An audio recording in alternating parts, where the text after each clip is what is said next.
the beginning of the year, I find it helpful to use slides to kind of teach students my classroom routines. And also it just reminds me on those hectic first days to make sure I share everything with them, and it gives me kind of, you know, when you're meeting new kids, you always have those first day jitters too. So it kind of gives you the confidence of like, okay, I've got a plan. I'm just going through my PowerPoint, reminding them of these things.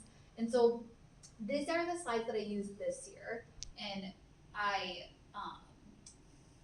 change them up a little bit each year, but I'll kind of walk you through some main parts of them, in particular to talk about kind of how I explicitly teach routines. So I think that with students, even students who are older than, like, you think they're too old to have these things explicitly taught to them, I think they respond well to having really clear instructions and even modeling it for them. So like, for example, on Coach Gray, please call extension 2102. Coach Gray, please call extension 2102. For example, when students come in, one of my routines is do first. People call it bell ringer, do first, do now. It's an easy thing. But I think the way that you teach it and use it can make it a lot more effective than just saying, okay, we have a do first that we do every day, right?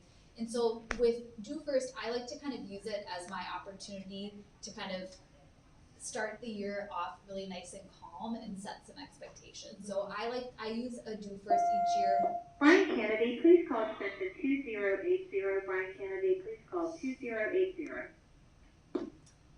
I use a do first each year that is on paper. So when students come in that very first day, I'm handing them a paper, I'm introducing myself, kind of saying, oh, what's your name? You know, great to meet you. And then once everyone's here, so even if it's a little chaotic and people are kind of talking, you know, students are always kind of pushing those limits on the first day, then I get a chance once everyone's seated and I say, okay, this is when we're starting class. And I'll kind of call everyone together. I'll have a student read what's up on the board. So I'll try to remember one of the names that a student is sharing with me on their way in, and kind of pick someone who I think is going to be more likely to read off the board effectively. Especially on that first day. Eventually, I'm going to expect all students to do that, but I think starting with, I try to pick confident students to start us off. And so it gets everyone silent. It kind of starts that, oh, when Miss York is speaking, other people aren't speaking. And also they give their attention to another student really easily. They like to give attention to their peers.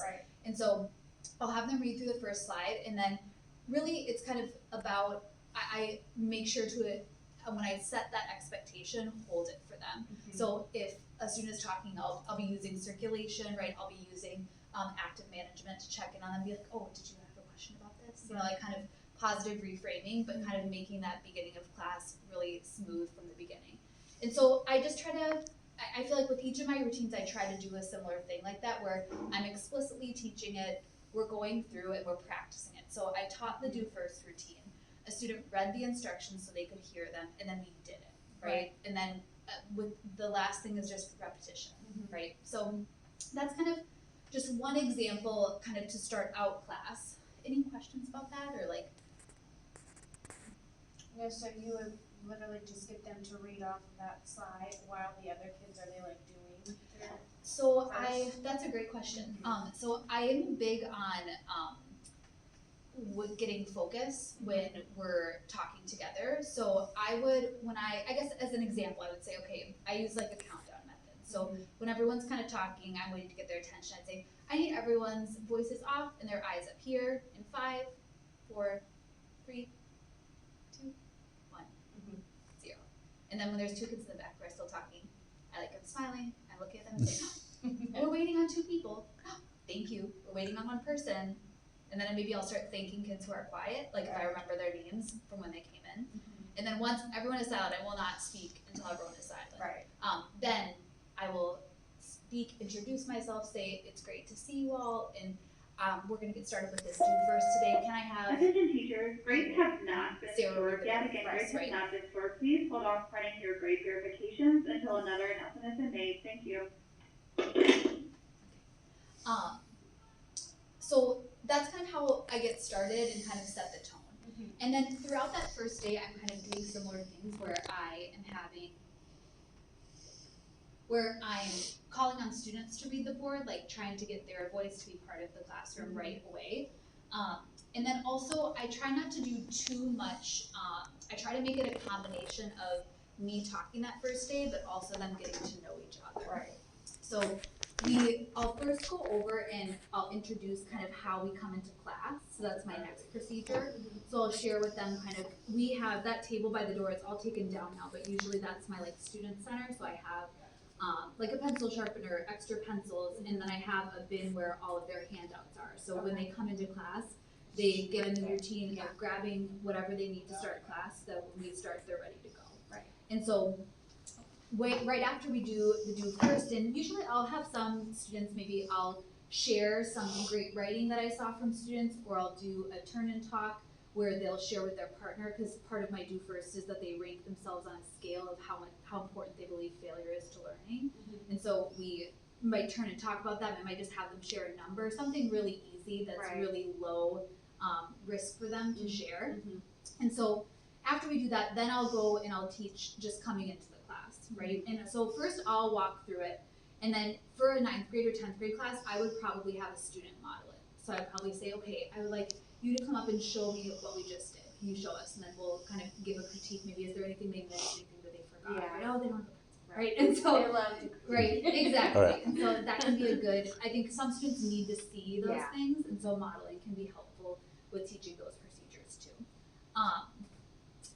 And then, yeah, so the first day I try to teach maybe 3 or 4 procedures that first day. I kind of I'll think at the beginning of the year, depending on the age group that I'm teaching and their level, I'll kind of think about what do I think they can retain in one day. Right. And so I try to teach maybe a few the first day that really we need and apply to the first day. But then over the course of maybe the first couple weeks, I think, okay, when is the first time we're gonna really need to do this? And I'll teach that procedure that day. Okay. And so kind of try to space them out a little bit over the course of the first couple weeks. Yeah, so that's kind of the main things I wanted to talk about in terms of like the priority of explicit teaching. So I think that just building in everyone's procedures look different, but I find I like learn a lot from looking at the way other people do things and stuff too. So I included slides here if you want to check out some of, like, I try to keep like one file, and for some reason it would not upload in Google Docs format, but you can see it in PowerPoint format and download it. Okay, no so worries. this like shows you that I've been doing this for a while before Google Slides was a thing. But I kind of try to keep them all in one place, so then if I need like a refresh later in the year, or if I want to put it on a different set of slides that I'm using one year, they're kind of all in one place. And some of these too, as we get into the year, are things that we'll use over and over again, like discussion techniques and stuff. And so I'll use kind of that master slide list to copy over if we're doing like a stronger, clearer exercise for academic conversations, or if we're doing a turn and talk exercise and I want them to kind of follow those same routines. Okay. Yeah. And then I also included an example here for AP biology that goes through. So kind of the same thing, just a little bit less like. Yeah, to kind of, and also it's a little bit farther into the year. So this one is like maybe a week into the school year or so. Okay. So we're still, and I'm still posting, you'll see, I'm still using slides because we're still really establishing our routines. And I'm still posting the exact same do first slide every day. Cause I found that some students really need, even your AP students sometimes really need reminders of that. Literally going through that slide every day for a while. Yep, and so I'll have students read it for a while out loud at the beginning of every class. And then sometimes I'll say, once we get going, I'll say, I want you to silently review the do first expectations and get started. If you have a question, raise your hand and I'll be with you, right? And so that's kind of something, like the reiteration, even if you're not having them read it every day, but just having it up on the board kind of keeps that reminder for students. And then one of the other things I like to do is kind of that other piece of like bringing students into class. I kind of have some intentional grouping methods. You can see up here actually. It's probably the best way to see it. I always do assign seats. I think that they're important, and so I use a system where I print off little tags that go on each desk, and then each group. So you'll see like Blanca, Daisy, Anna, and Ricardo were all part of team one, and then each of them had their own color. And so that allows me to kind of quickly break up groups. I can say, okay, I need the blue person from each group to come up and get their lab supplies. Okay. Or I would like the yellow person from each group to share the most important thing your team said in that discussion. So it's kind of just an easy way for me to divide things, and it gives students an automatic partner too. Like I'll say, okay, for this one I'd like yellows to share with blues and pinks to share with oranges, right? So it's a nice way for the kids to find their seat too at the beginning. Like when they come in for the first day, I'll have that up on the board and I'll just say the awkward. Yeah, and it also encourages kids to get to know everyone in the class because I give a new seating chart every quarter. Okay. And I just think it's good, even in classes where kids have a lot of friends, they learn more if they're working with people that they don't know as much. Yeah, so definitely. I find that really helpful. But with that, sometimes I do like to do other things to shake up the partners. So one of those things we do is peace partners. So like and this would be something I wouldn't introduce until maybe 3 weeks into the school year because it's a little bit more chaotic. There's a lot more freedom given, and so this would be like maybe a 3rd week into the school year kind of thing. But basically, I'll model this. I'll say, okay, when we find peace partners, we're all gonna look around the room, okay, and as soon as Miss York says peace, okay, you're gonna lock eyes with someone and you're gonna give them a peace sign, and then they're your peace partner, right? And then you and your peace partner need to move somewhere together. And so it's basically letting kids choose their own partners, but in a little bit more of a structured way. And so I like to do that as another way of grouping kids. But just in general, kind of having intentional ways of grouping kids, having kids read from the board, having kids share what their partner said, and just having kids speak in class, I think is really important to routines. And so kind of having some routines in mind that help facilitate that, I think are really helpful. So some of those for me are just calling on kids to read, having kids speak with their partner in a turn and talk and then share out what their partner said, working in groups and then having them share with the class from that. So those are just a few of this I guess helps us transition a little bit from the introducing routines to like the building classroom community, because I think that combination is really powerful. I think that if you have those routines and kids feel like they have a place to belong in class, those two things together can really, really help to have kids doing really good work. Right. Yeah. So any questions kind of about the routines or anything from here? There's a lot of them, so I could go into all of them, but I feel like there's just kind of a lot of little things. I like to do at the beginning of class, take a minute to, which is just a silent minute that the kids get, and they get to do whatever they want with it as long as they're silent. And so but kids appreciate it. It's like kind of like a mini brain break. But you can kind of see a number of those things in here. So how do you kind of navigate if you just have like a certain class and they just really are resistant to like talking, speaking in class, right? How do you That's a great one. I think that the smaller you start, the better. Okay. Right? And I think that's a great segue to the second part about building community. Or I guess it's the third part, the building, talking about building community. I like to use a procedure called puzzle piece slides as like a very low risk investment. So I think one of the first parts is even just something as simple as a seating chart and calling on kids takes some of the guesswork out of that. Right. So I think that kids feel like they almost have to participate in that way, and that kind of helps lower the barrier of entry.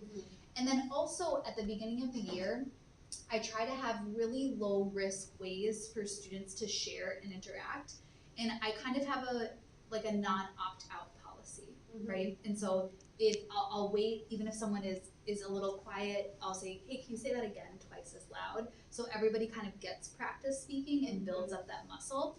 And I find that it's successful because you start with those asks that are almost too small to, like, if they're too small to fail, like anyone can do them, you know? If you come around and you ask kind of like, you know, how would you define biology? Like a lot of kids, that's honestly a really difficult question. Like adults struggle with a question like that. And so I think that if you start with something really approachable, kids get used to this classroom being a place where they share and where they're confident sharing. And so like reading from the board seems really dumb and simple, but like that's a pretty low risk barrier to get kids involved. So especially with kids that I feel like are going to struggle a bit with speaking, or maybe even struggle behaviorally in class, I try to get them right away to kind of on those really easy entry opportunities so that they start to feel successful. And then the puzzle piece slides is another very low barrier of entry. And this is really just a way for students to share about themselves with their partner and me and the class. And so it kind of builds up in that way. So this would be in my first few weeks of school, like after I do that kind of initial do first, once we kind of get more comfortable working on the computer, I'll use these digital slides. I have in the past, I thought we might have more people and I thought we could do it together, but I've done paper puzzle pieces too. So that works too, but this is just a nice one you don't need materials for. And so I'll give a prompt, like literally something as simple as, what was the best thing you did this summer? You know, and so, but I think that the way you facilitate it can matter. And so first I will have a student read the directions again, right?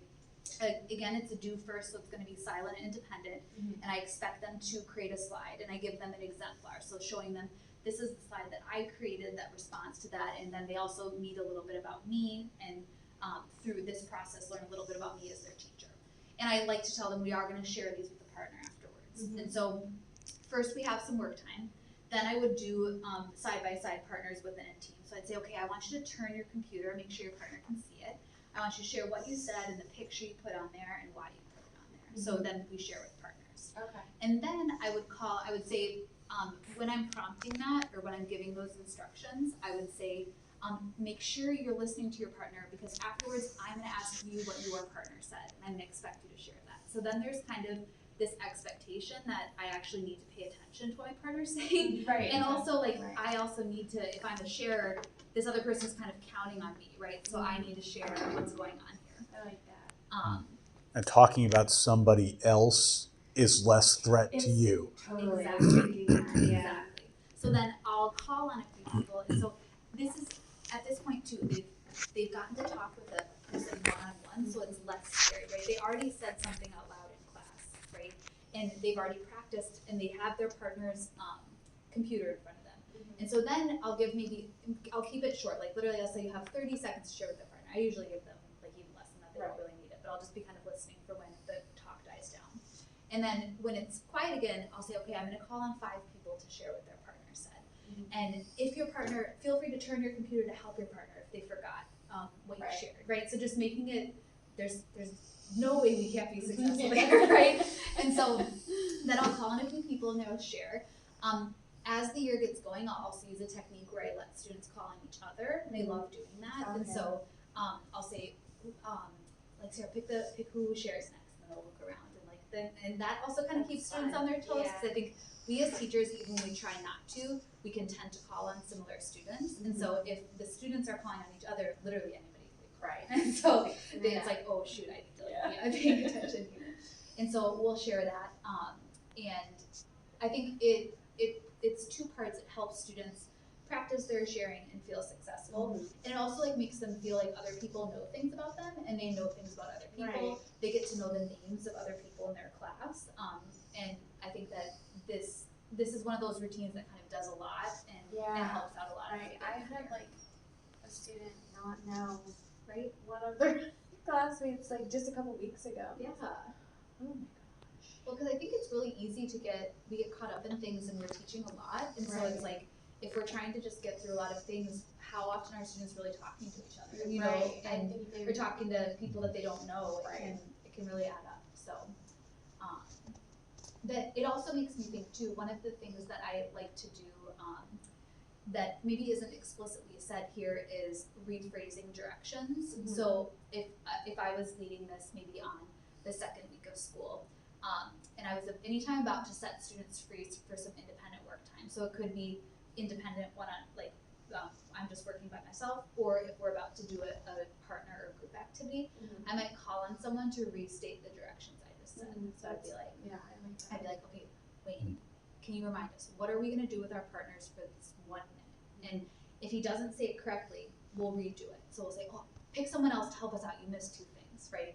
And so just kind of giving a chance for students to say it, and then that's also an added layer of accountability, because if they're not listening to me and I call on them, then also maybe it's a good sign if they didn't know, there's probably another person in class who didn't know those directions. So it's good that we kind of come back to it and say it again before I set them free, and then half the class is like, wait, what are we doing right now? So I find that really helpful. Okay, let's keep going. Any questions on puzzle pieces? No. And what I usually do, so this is the template that I would use in like Schoology. So each student would automatically have this template. And you'll notice that the question, students usually don't notice this until I point it out, but the question that I use for each day is in the like presenter comments under here. Okay. But most of the time students don't notice that, so they don't really work ahead. And so each day I'll just update this direction slide with the new puzzle piece slide for the day. Like I'll say, okay, we're now on slide 6, this is the red slide, this is the question. And then we'll again read through that at the beginning so everybody knows where we're at. Excuse me, but it's nice then students have this, and if they're absent, I can tell them, oh, look in the presenter, look underneath the slide and you'll see the question for the day that you missed, right? So that works out pretty well.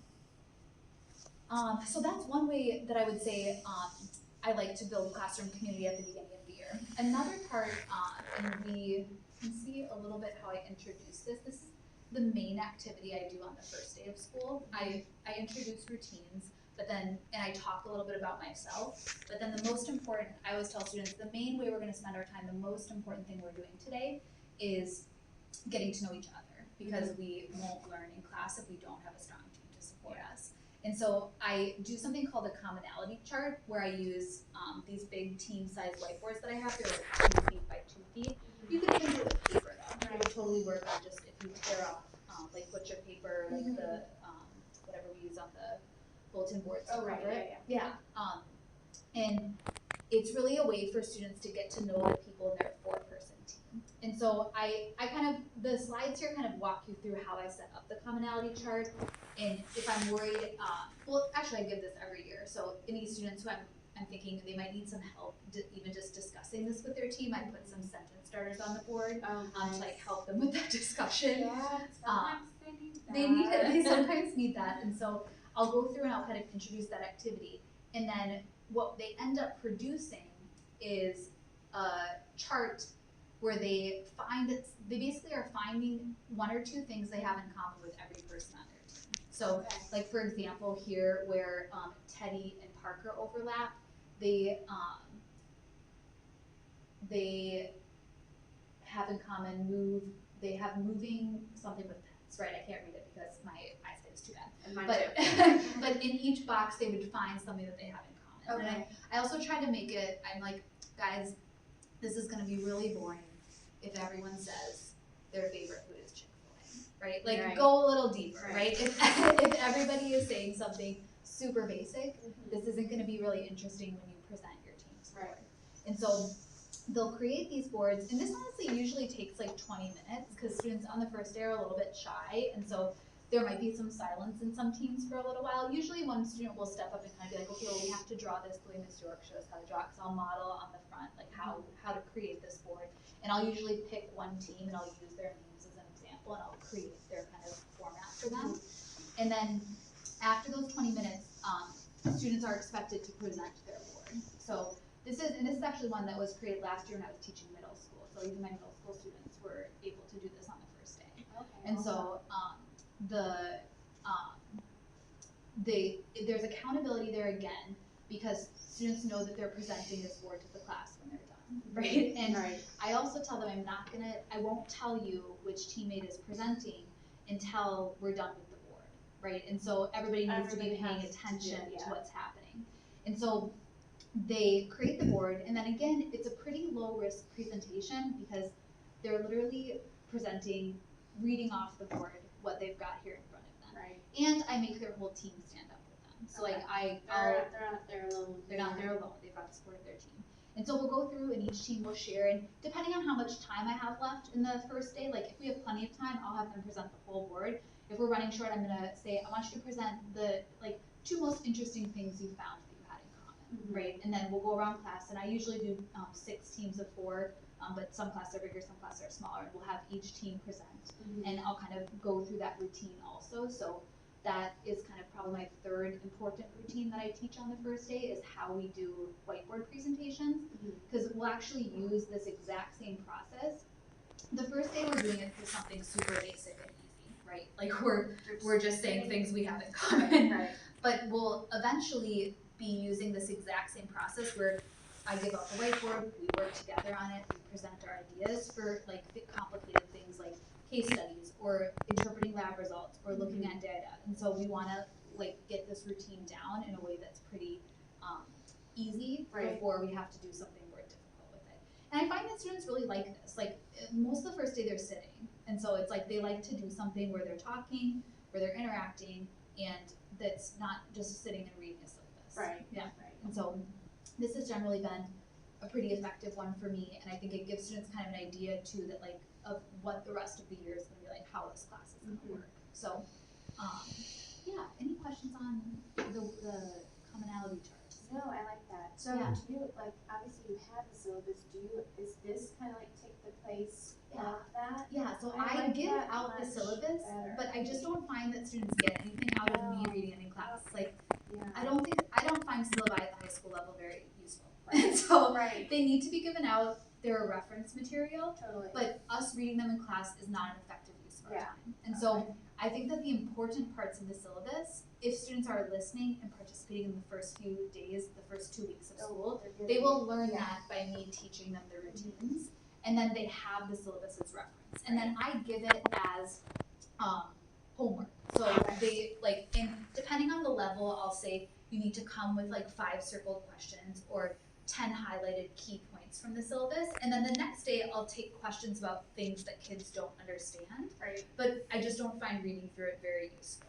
And so I like to give, usually I like homework to be things like that are not a good use of our class time, but still need to be done. Yeah. You know? Yeah. Yeah. I do like a flipped classroom where I actually have kids take notes as homework because I just don't find note taking to be very a very big good use of our time either. Classroom session on that Yes. too, but yeah. So syllabus is one of those things. And then you'll notice at the end of the slides too, I usually like to keep a few things like extra activities. So if I am like running out, if I have way too much time, like I just don't, I don't find that students do well with any dead time in class. And so I'll have some things built in at the end that I probably won't get to, but are just there for me, like in my peace of mind. So I know that like on that first day, we're not gonna be like sitting and staring.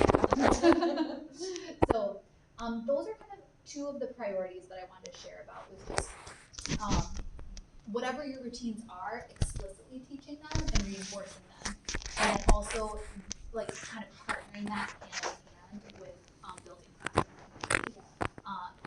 And then kind of the last part we've got here, because I think on 4 I might need to start doing some of my checkout stuff. So I think they're gonna leave at 5. I'm gonna have to. My mother-in-law's watching my 2 girls, and What age are your kids?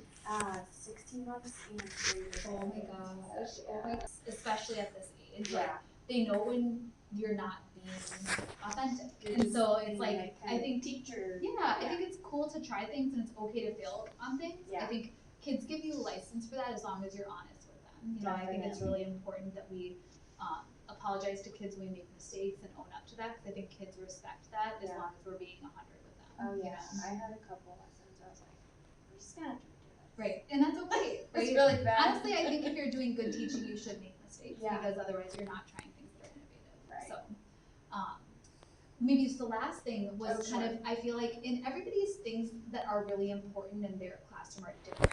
But I think that kind of building those into the way that you talk in class and the way that you introduce yourself at the beginning of the year is really valuable. So like for me, failure is really important. Like I think that for students to learn in science, they need to be willing to put their actual idea out there and then share it, and it can be stupid and fail, right? Because otherwise I think that students often will repeat things they think we want to hear, but they don't actually share the way that they're thinking about things, and then I can't target their misconceptions and they don't actually learn anything. And so that is kind of why I choose that do the specific do first as my this is the way I want to introduce them to me and what we're doing in class, very first thing, very first day. Right. And so, and I like to do it on paper just because I find that sometimes there's tech issues at the beginning of the school year and I just don't even want to deal with it. It's like my first couple weeks of school are all on paper, and eventually we'll start to learn how to use Schoology, and then we'll be all on Schoology. But I feel more comfortable just knowing that there's not going to be any tech issues. Exactly. Just when you're getting the hang of everything. So I have them read this article that goes into some kind of research on learning, and how failure, and it talks about failure in learning, and it kind of presents a few different perspectives, and then I have students rate themselves on this, what I would say is a controversial statement. I try to make it very, a very kind of polarizing statement that failure is required to learn. Because I actually want students to have both opinions on this. I'm not looking for one right answer. I'm looking for students to defend their thinking. Exactly. And so I'll usually have some students who strongly disagree and say, there are things you can totally learn without failing. And I would agree with that, right? And then I'll have some students say, absolutely, you have to take risks to learn. And some students will fall in the middle. But I kind of try to make it a cognitively demanding task by making it, by pushing them on their writing, by saying things like, you need to write complete sentences, explain, and cite evidence from the article to support your thinking, right? And this also gives me a good kind of snapshot at the beginning of the year. A big thing that I like to work on with students is their scientific writing. So a simple prompt like this, I can see if students already know how to cite evidence and use examples, or if that's going to be something we start at square one. Right. And so it's kind of a good initial task for me to collect some data on students and learn about them. But I wanted to share this because this ends up being something that I echo throughout the year. Like I try when we're learning, I don't try to highlight students who are getting things right. Like I'll say things in class like, I really want to thank Madeline for sharing the mistake she made on that, because we all learned more from talking about that. Right. And so the way that I kind of revisit this as kind of a founding norm or mindset in my class, like starts from the beginning of the year, and then the way I talk about it and the way we talk about our work throughout the year, I kind of try to reinforce that.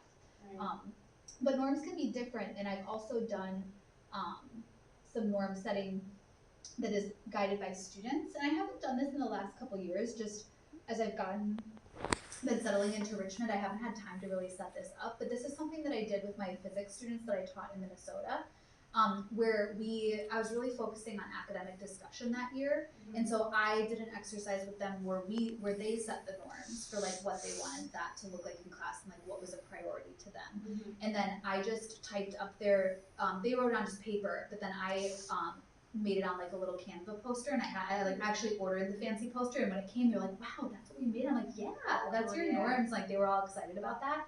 And so that is another thing you can do is kind of, and I find this especially powerful in classes where there is apathy, or where students maybe are like where behavior it's going to require a lot of behavior management, because if students create the norms, they feel more bought into them. And so that can be something really helpful. And it could be, you could set the norms for anything. You could set the norms for class in general, right? You could set the norms for when we're working in the lab. Like this one, I chose to do academic discussion because that was just a priority. But it could be anything.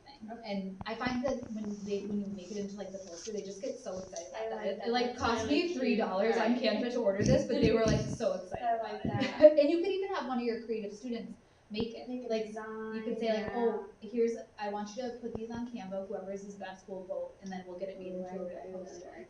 And so that's another kind of fun thing that I did. But yeah, I thought I just kind of put together, I find I learn the most when I have resources to go back to, and so feel free to use any of them. Thank you so much. Yeah, of course. And feel free to message me. I put my email on there. I won't be back. I probably won't be checking my email until I'm back for FMLA, like consistently, but I'll be back in October. So as it's going for you, like as the years go on, if you're kind of like, oh, I like tried this, or like